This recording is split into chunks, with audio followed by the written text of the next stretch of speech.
Girl, real talk.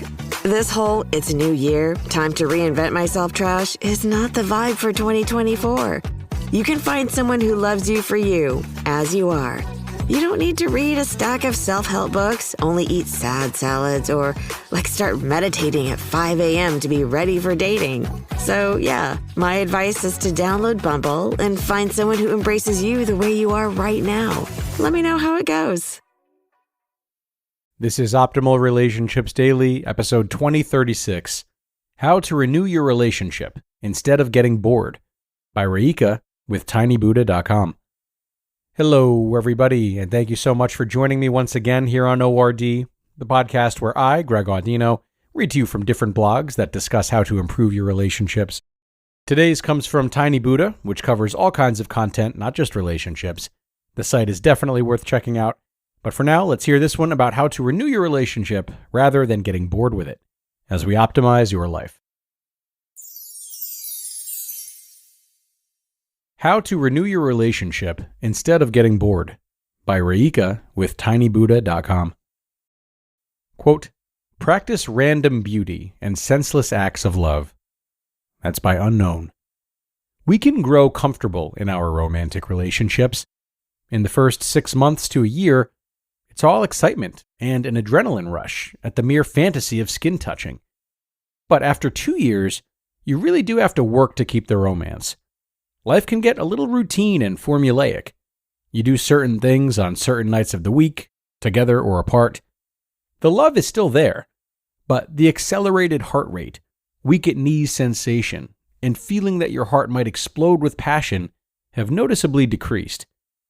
I recently detected this happening in my own relationship, but I've decided to treat it as a milestone, a positive marker for the point at which we genuinely started to work to make our relationship work.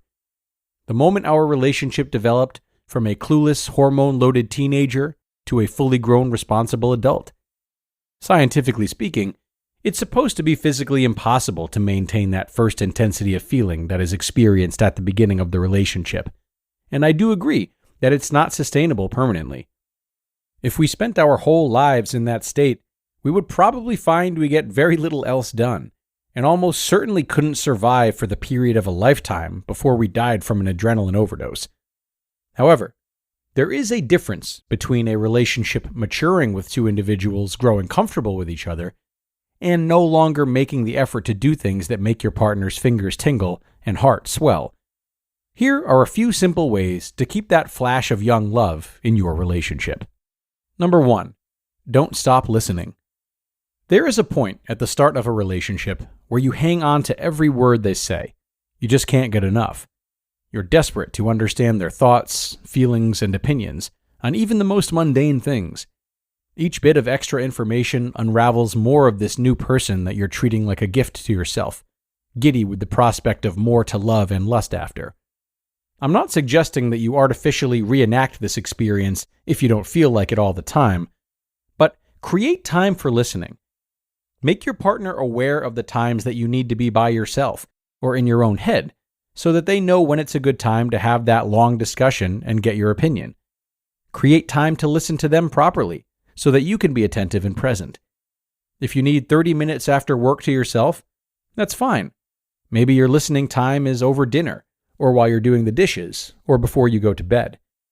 Whatever it is, don't stop listening.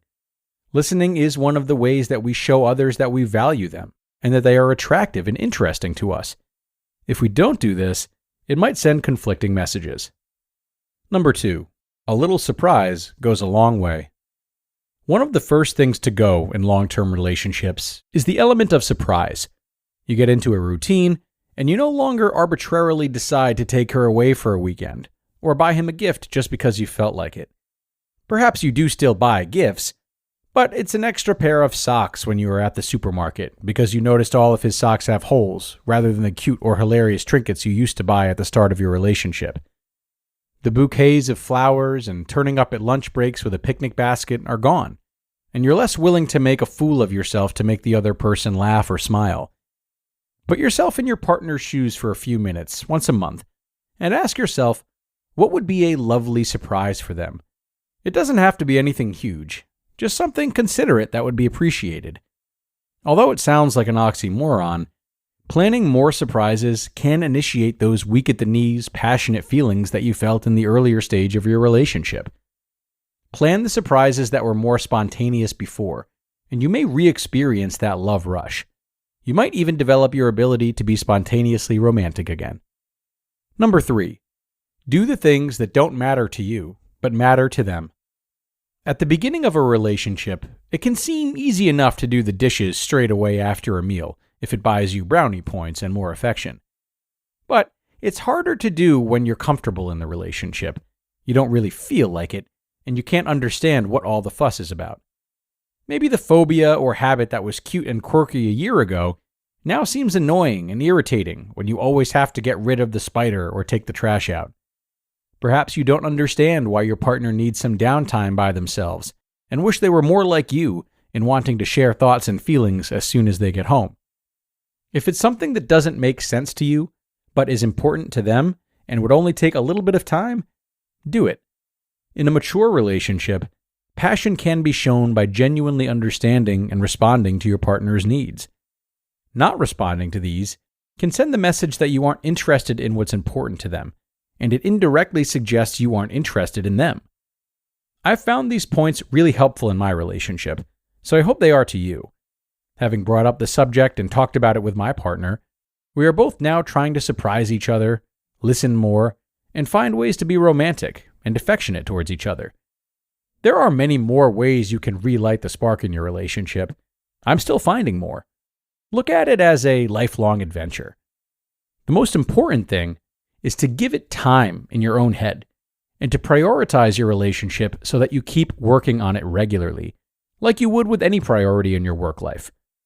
Then, hopefully, you can grow old together, but still maintain that flicker of passion in your hearts. You just listened to the post titled, How to Renew Your Relationship Instead of Getting Bored by Raeeka with tinybuddha.com. Girl, real talk. This whole it's new year, time to reinvent myself trash is not the vibe for 2024. You can find someone who loves you for you, as you are.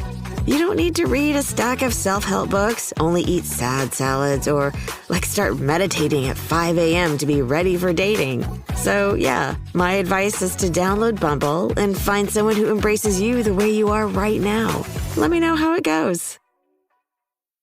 Now, there's a lot of talk about New Year's resolutions right now, and most of them revolve around either a healthier lifestyle or freeing up some time for ourselves. Why not both?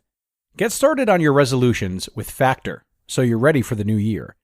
Factor's ready-to-eat meal delivery takes the stress out of meal planning and sets you up for success in the new year. Skip the grocery stores, prep work, and cooking fatigue. Instead, get chef-crafted, dietitian-approved meals delivered right to your door.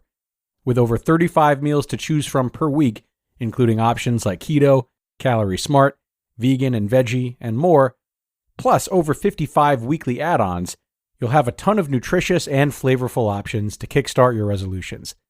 And what I really like is that when things get hectic, Factor is flexible. Change your order up every week with plans from 4 to 18 meals per week, or pause or reschedule your deliveries anytime. So head to factormeals.com/optimal50, that's optimal50, and use code optimal50 to get 50% off. That's code optimal50 at factormeals.com/optimal50 to get 50% off. And thank you very much to Raeeka for this one. So this article talks a lot about spontaneity and affection, but in long-term relationships, this spontaneity must always be balanced with intentional and consistent efforts. And that's something that we can't forget. Spontaneous acts of love, they are really thrilling, yet they may not fully address the deeper ongoing needs in a relationship. A sustainable approach blends these unpredictable gestures with deliberate, regular actions that affirm love and appreciation, like the constant listening that Raeeka mentioned, right?